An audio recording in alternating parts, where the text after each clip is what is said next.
त्या प्लॅटफॉर्मची लांबी देखील वाढते। हे बघा, गेले कित्येक वर्षापासूनची मागणी होती की ठाणा स्टेशनवर प्रवाशांची संख्या दिवसेंदिवस वाढते, त्यामुळे लोकल ज्या 12 डब्याच्या आहेत त्या 15 डब्याच्या लोकल त्या ठिकाणी थांबल्या पाहिजेत।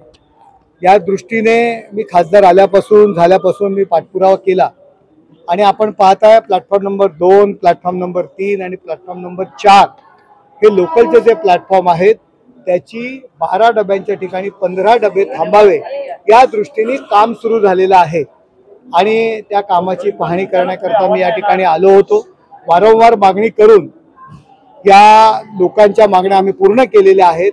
प्लॅटफॉर्म नंबर 3 वर एक मंदिराची अडचण, छोटं मंदिर आहे, त्याची अडचण त्या ठिकाणी येत होती, त्यामुळे ते काम थांबलं होतं।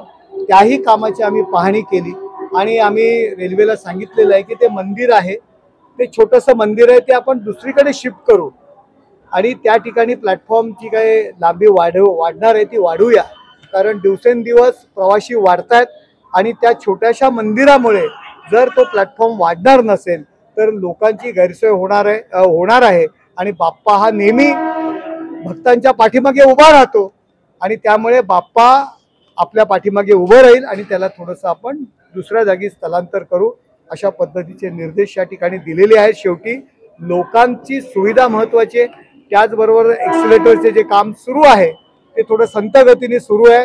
3 दिवसानंतर जे काय फुटिंगचं काम आहे ते सुरू करायला सांगितलेलं आहे आणि मी स्वतः त्या ठिकाणी येईल। पावसामुळे प्रचंड पडत असलेला पाऊस आणि त्यामुळे रेल्वेचे काही नियम आहेत, काही काम करता येत नाही, परंतु पाऊस गेलेला आहे, त्याही एक्सेलेटरचं काम सुरू होईल।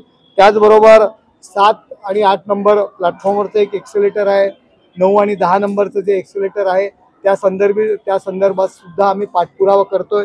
4 एक्सेलेटर आम्ही खासदारकी आल्यानंतर ही सुरू झालेली आहेत आणि लोकांच्या सेवेत आलेले आहेत। आपण पाहताय त्या ठिकाणी जो काय आराम कक्ष आहे तो सुद्धा चांगल्या पद्धतीत, कॅन्टीन चांगल्या पद्धतीत केलेली आहे, बाथरूमची अवस्था सुद्धा चांगली आहे। यापूर्वी बाथरूमच नव्हती, परंतु अर्थात काही वेळा त्या ठिकाणी दुर्गंधी होत असते।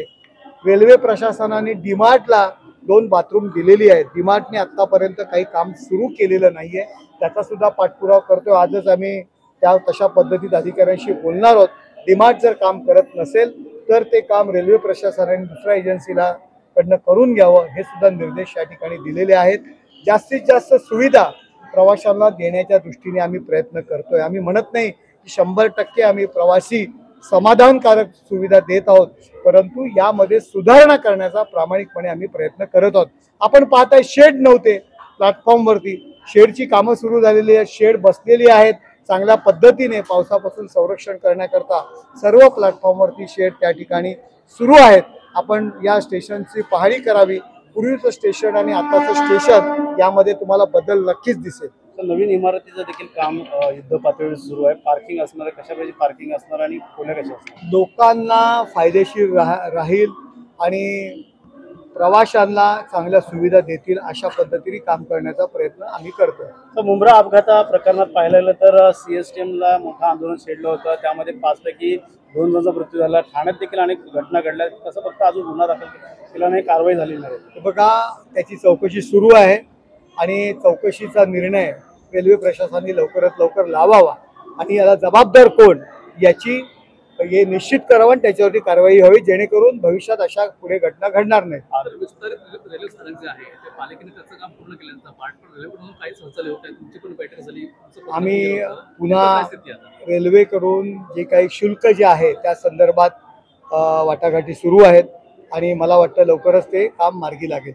तर ती मुलुंड आणि ह्याच्या ठाण्याच्या काही कोर्ट आणि ह्याच्यामध्ये काही गोष्टी अडकलेल्या आहेत, पण लवकरच हे काम मार्गी लागेल आणि आपण पाहताय महानगरपालिकेकडनं जे इन्फ्रा निर्माण करायचं आहे ते आपण ते पूर्णपणे त्या ठिकाणी करतोय। काही घर शिफ्ट करायचे, त्या संदर्भात पण लवकरच निर्णय घेण्यात येईल। मुलुंड आणि ठाण्याच्या मधलं स्थानक असणार आहे, ते कधीपर्यंत लोकांना त्या ठिकाणी प्रवास करतो? कायदेशीर काही अडचणी निर्माण झालेल्या आहेत, रेल्वेच्या काही अडचणी त्या लवकरच दूर होतील आणि जवळजवळ महानगरपालिकेकडून जे काम करायचंय ते जवळजवळ अंतिम टप्प्यात आहे। सर, गेल्या काही दिवसापासून इन्कमिंग सुरू आहे, भाजपचे जे विकास म्हात्रे ते आपल्याकडे आले, तर कुठेतरी भांडूप आपला डोंबिवलीमधले दीपेश म्हात्रे ते देखील आता भाजपमध्ये प्रवेश केला। ते म्हणतात की विकासाच्या मुद्द्यावरती गेलोय, मात्र विकास म्हात्रे म्हणतात की कुठेही विकास होत नव्हता, म्हणून मला इथं उडी घ्यावा। इनकमिंग आणि युतीमध्येच रस्सीखेच सुरू झालेली आहे. प्लॅटफॉर्मला शेड निर्माण करण्याकरता मी या ठिकाणी आलेलो आहे रेल्वे प्लॅटफॉर्मला. कदाचित प्रत्येक जण सुरक्षित शेड पाहत असतील आणि त्याच्याकरता आमच्या वेगवेगळ्या पक्षात येत असतील. शेडसाठी जात आहेत सगळेजण. शेअरसाठी हा शेवटी सहारा आणि विकास हा फार महत्वाचा आहे. विकास म्हात्रे हे कालच आमच्यामध्ये प्रवेश केलेला आहे. आता काय त्यांचं नाव दीपेश म्हात्रे यांचं कारण मला माहिती नाही, पण विकास म्हात्रे यांनी स्वतः सांगितलेलं आहे की मला विकास पाहिजे, याकरता मी एकनाथ शिंदे साहेबांच्या नेतृत्वाखाली या ठिकाणी प्रवेश केलेला आहे. आज पण खूप प्रवेश केला. खऱ्या अर्थाने कोणाचा प्लॅटफॉर्म मजबूत असणार आहे, त्यामुळे येणाऱ्या आगामी निवडणुकीमध्ये या प्लॅटफॉर्मवरती उडी मारायला सुरुवात केलेली आहे. शेवटी लोक ठरवतील आणि तुम्हाला दिसेल ठाण्यात कोणाचा प्लॅटफॉर्म मजबूत आहे. नक्कीच सर, पाहायला गेलं तर नरेश, सुरेश, परेश अशा प्रकारचं एक व्हायरल होतंय देशपांडे यांचं.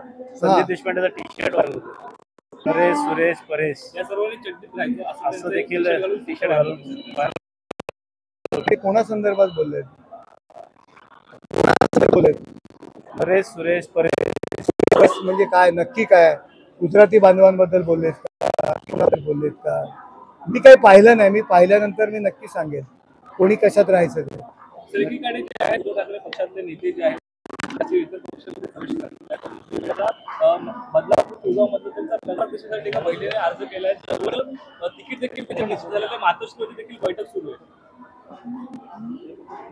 तर त्यांचा उमेदवार तर असणार ना. कुठल्या महिलांनी अर्ज केला? नाव काय महिलांसाठी राखीव आहे ते.